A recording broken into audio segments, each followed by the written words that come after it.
आज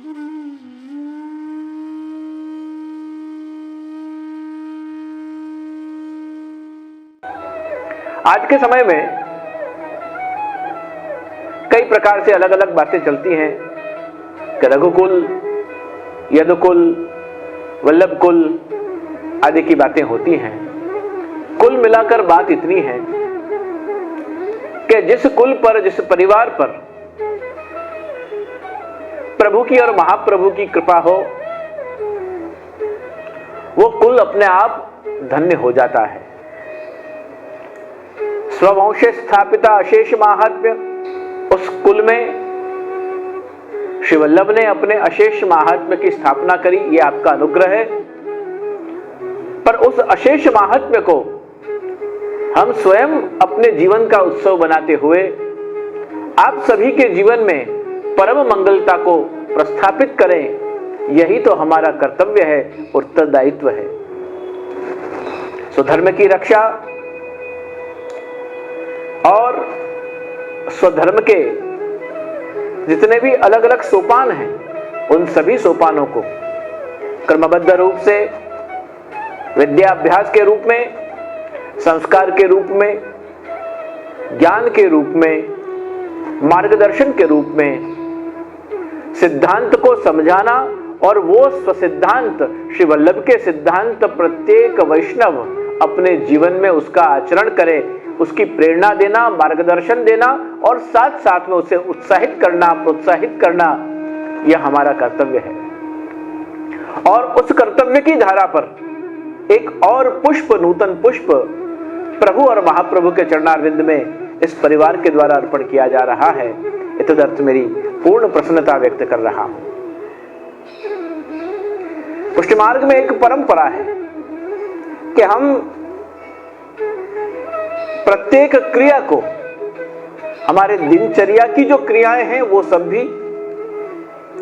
और हमारे प्रभु सेवा से जुड़ी हुई जितनी भी हमारी सौभाग्यपूर्ण कर्म हैं, उन सभी को भी, लौकिक वैदिक हैं उनको भी, हमारी पारिवारिक और सामाजिक हैं उनको भी, ये सभी तारों को, सभी सुरों को हम अपने प्रियतम प्रभु के साथ जोड़ते हैं और प्रभु केंद्र में हैं। और जैसे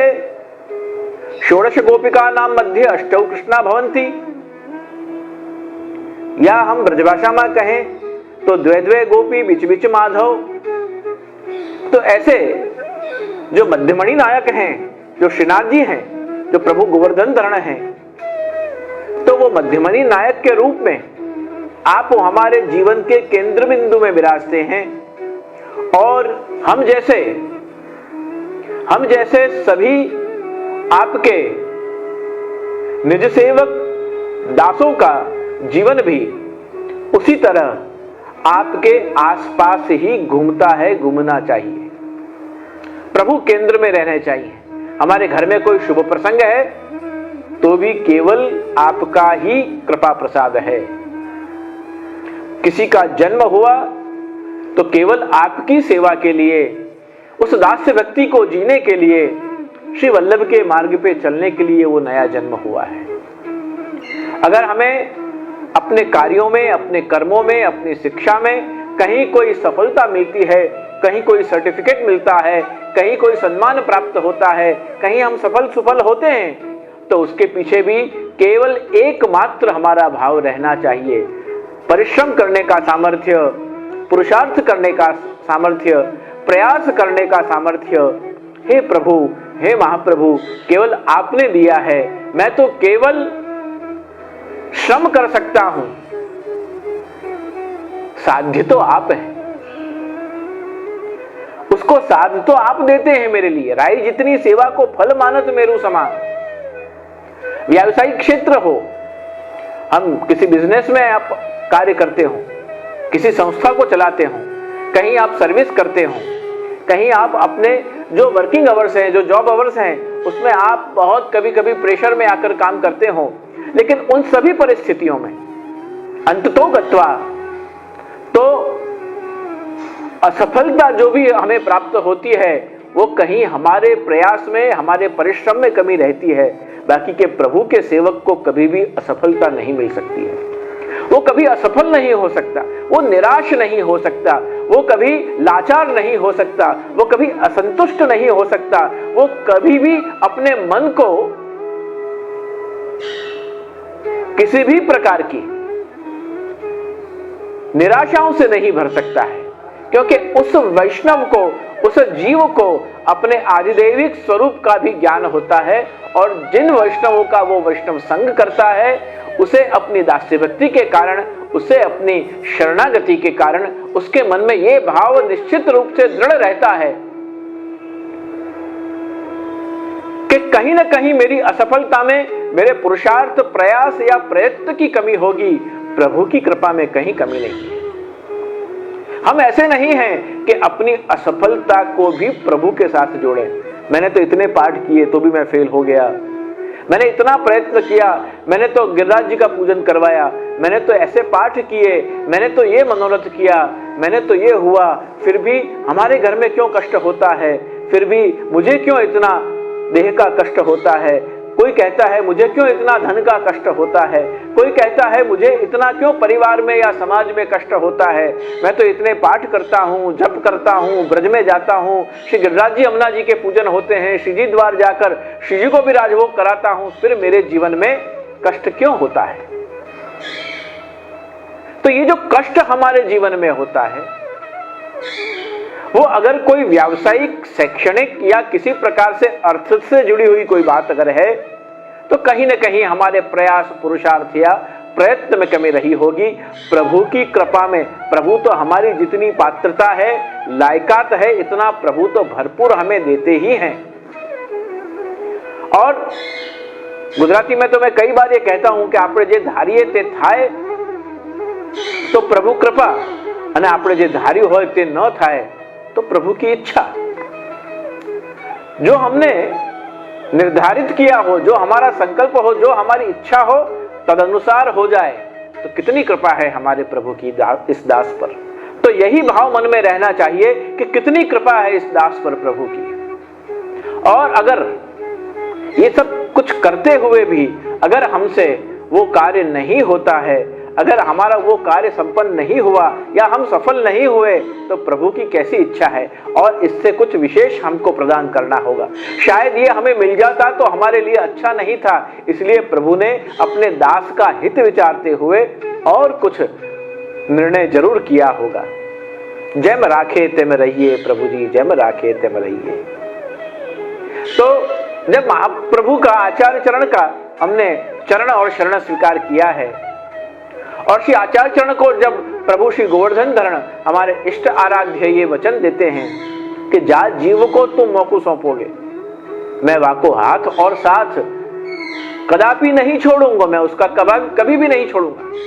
मैं उसका हाथ और साथ कभी भी नहीं छोड़ूंगा। हमको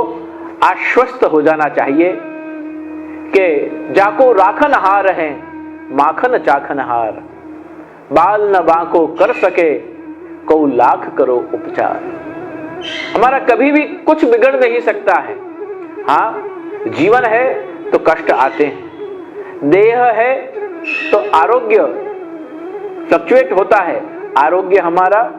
बिगड़ता है, ठीक हो जाते हैं, ये उतार चढ़ाव आते रहते हैं, कभी कभी कसौटी भी होती है। और ध्यान रहे, कसौटी के ऊपर सुवर्ण ही घिसा जा सकता है। और उसी प्रकार से जो काल धर्म है, उस काल धर्म में तो श्री महाप्रभु जी ने आज्ञा करी है कि सत्पीड़ा व्यग्र लोकेषु कृष्ण एव गतिर् मम। जो सत्कार्य करने वाले हैं, जो सद्धर्म का आचरण करने वाले हैं, जो प्रभु की सेवा करने वाले हैं, जो प्रभु का नामस्मरण करने वाले हैं, उनके जीवन में भी व्यग्रलोक, उनके जीवन में भी कभी कभी वातावरण असंतुलित हो सकता है, उनके जीवन में भी कभी कभी असफलताएं आ सकती हैं, और उनके देह में भी कभी रोग आ सकते हैं। हम जीव हैं, लेकिन उन परिस्थितियों में हम विचलित न हो और ये दृढ़ भाव हमारे मन में रहे कि को लाख करो उपचार। कोई कुछ भी करे, हमारे जीवन में हमारी डोर, हमारा हाथ, हमारे जीवन की धारा प्रभु और महाप्रभु से जुड़ी है, हमारे जीवन का कभी अहित नहीं होगा। साधन और नहीं आकली में जासो होत निवेरो, और भरोसो श्री वल्लभ ही को भारी, काहे को मन भटकत डोलत, जो चाहे फलकारी, भरोसो श्री वल्लभ ही को भारी। श्री विठ्ठल गिरधर सब बालक, जगत कियो उद्धारी, पुरुषोत्तम प्रभु नाम मंत्र दे, चरण कमल सिरधारी, भरोसो श्री वल्लभ ही को भारी। ये दृढ़ भरोसा, दृढ़ आश्रय जो हो जाए तो हमारी विपत्ति के समय में, असफलता के समय में, हमारे कष्ट के समय में भी कभी भी हम उसके जिम्मेदार हमारे प्रभु को नहीं बनाते हैं। यहां तक अगर हमारे में वो भावात्मक, प्रमेयात्मक भगवदियों की कृपा से, ग्रंथों की कृपा से, गुरुदेव की कृपा से अगर ये भाव प्रकट हुआ हो तो उसकी शिकायत भी हम कभी प्रभु से नहीं करते हैं, क्योंकि आपको मालूम ही है कि अपने दास पर क्या बीत रही है, फिर उसकी फरियाद किसे करनी? उसे तो फरी फरी याद करवानु છે, એનાથી ફરિયાદ નથી કરવાની, उसे तो बार बार स्मरण करना है, उसे हमें शिकायत नहीं करनी है। और इसी भाव से तो हम जब प्रभु के सन्मुख जाते हैं तब हम क्या कहते हैं कि मैंने तो उसे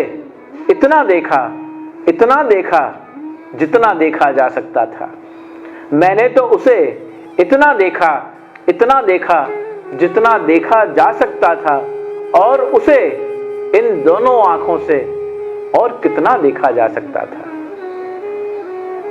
और इन दो आंखों से हम उन्हें कितना निरख सकते थे। इसलिए हम जब सन्मुख जाते हैं तो हम तो निरखते ही हैं,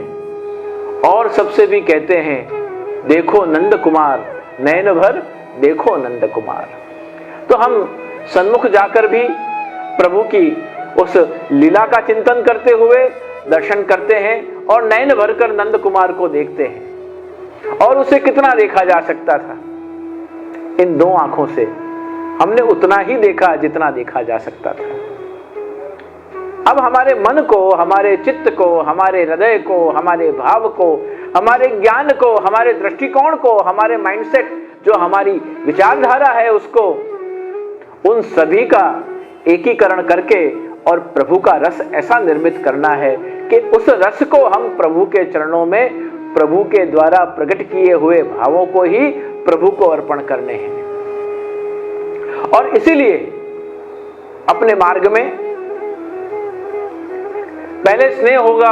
फिर भक्ति करेंगे, फिर सेवा करेंगे, ऐसा नहीं कहा है। सेवा स्वस्य अयमेव धर्मो ही नान्यक पापी कदाचन। आप सेवा करो तो आपके हृदय में वो करते करते भक्ति का भी उदय होगा और अपने आप स्नेह भी सुस्थापित हो जाएगा। स्नेह का स्थापन होगा, भक्ति का उदय होगा, करते करते वो प्रगट, स्नेह प्रकट होगा, भक्ति होगी, तब हम सेवा करेंगे। नहीं, सेवा करते करते ही हमारे मन में उसका प्रागट्य हो जाना चाहिए। और इस प्रकार से जब हम सेवा को, दर्शन को, चिंतन को, स्मरण को जो अपना जीवन मंत्र बनाएंगे, समय समय पर जब जब हमारा मन विचलित होता है तब तब हमारे यहाँ बीच बीच में श्री हरिराय महाप्रभु द्वारा निर्मित, श्री गोपीनाथ प्रभु चरण द्वारा निर्मित और सेवा प्रकार के अलग अलग जो सैद्धांतिक, भावात्मक और नित्य सेवा रीति प्रीति की जो हमारे यहाँ ग्रंथ प्राप्त होते हैं, उनमें अलग अलग प्रकार से हर सेवा के पीछे आगे बोलने के श्लोक, मंत्र, कीर्तन, उन भावों को प्रकट किया गया है। जैसे कई लोग तिहारो दरस मोहे भावे, श्री यमुना जी तिहारो दरस मोहे भावे, ये बोलकर झारी जी भरते हैं। कई लोग नमामि यमुना महम सकल सिद्धि हे तुम मुदा मुरारी पद पंकज स्फुरद मंदरे नुत्कटाम। ब्रज में पधारते हैं तो यमुना जी का पूजन भी यमुनाष्टक करते करते करते हैं। समीचीनम, अच्छी बात है, कर सकते हैं, करना चाहिए। लेकिन जब आप ग्रंथों का अध्ययन करेंगे, गुरुजनों का मार्गदर्शन प्राप्त करेंगे, आप जैसे जैसे सेवा प्रकार को नजदीक से समझने का प्रयास करेंगे, तब हमें मालूम पड़ता है कि झारी भरते वक्त प्रियरति श्रमहरम सुगंधिम परिशीतलम यामनम वारी पात्रेस्मिन् भव श्री कृष्णता प्रहत इदम पानीय पात्रम ही व्रजनाथाय कल्पितम राधाधरात्मकत्वेन भूयात् तद्रूपमेव तत्। इस प्रकार से श्लोक बोलते हुए हमें भावात्मक रूप से श्री स्वामी जी के आह्वान को स्मरण करते हुए श्री यमुना जी के उस माधुर्य का स्मरण करते हुए झाड़ी भरनी चाहिए। अब वही झाड़ी जब आप श्री ठाकुर जी आरोग लेते हैं, तब आपके स्नान का, झारी जी का, ये सब जो जल प्रसादी हमें प्राप्त होता है, उस प्रसादी जल को जब हम श्री ठाकुर जी के चरण स्पर्श करते हैं, उसके बाद अकाल मृत्यु हरणम सर्वव्याधि विनाशनम देव पादोदकम पित्वा अथवा कृष्ण पादोदकम पित्वा पुनर्जन्म न विद्यते। उस प्रकार से उस प्रसादी जल को हम चरण स्पर्श करे बाद इस श्लोक को चिंतन में लाते हुए उस प्रसादी जल का पान करते हैं। सोहनी करते हुए क्या भावात्मक रूप लेना है, मंदिर वस्त्र करते हुए कौन से श्लोक का और कौन से भाव को हृदय में धारण करना है, भोग धरते वक्त,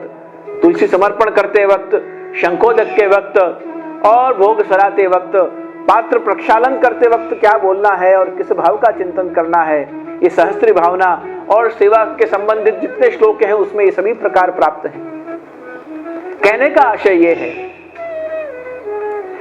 कि सिद्धांत को समझना और भाव के रहस्य को जानना हृदय और बुद्धि पूर्वक, बुद्धि से सिद्धांतों की पूर्ण रूप से एनालिसिस करते हुए उसको आत्मसात करना और हृदय पूर्वक जो उस सेवा के क्रम का जो माधुर्य है, हमारे हृदय को समझने के लिए जो स्नेहात्मिका प्रकार की जो भक्ति को कहा गया है, उसे समझते हुए उस कार्य को करने से और उसमें निखार आता है। आप परीक्षा देने बैठते हैं, सप्लीमेंट्री आपके पास आती है, आपको उसका जवाब मालूम है, तो आप प्रश्न पेपर के ऊपर, क्वेश्चन पेपर के ऊपर टिक करके और उसका जवाब लिखना शुरू कर देते हैं। लेकिन अगर आप जब जवाब लिखते हैं उस समय आपका जवाब सही हो, बहुत अच्छी बात है, लेकिन आपका शब्द संचय भी इतना भी सुंदर हो अपने जवाब को लिखने के लिए, वोकैबुलरी जो आपकी है वो शब्द आप ऐसे पसंद करें कि पढ़ने वाले को आनंद आ जाए, जो प्रश्न पत्र को जो शिक्षक देखेगा उसे भी प्रसन्नता हो कि कितना सुंदर शब्द प्रयोग किया है। ये दूसरी बात हुई। और तीसरी बात हुई, उसके साथ साथ अगर आपके अक्षर भी अच्छे हैं तो आपका प्रश्न पत्र को चेक करने वाले जो शिक्षक हैं उसे वो प्रश्न पत्र के अक्षर को देख के ही उसे आनंद आ जाएगा। जवाब सही होते हुए भी, हमको भगवत सेवा करते हुए भी, पहले तो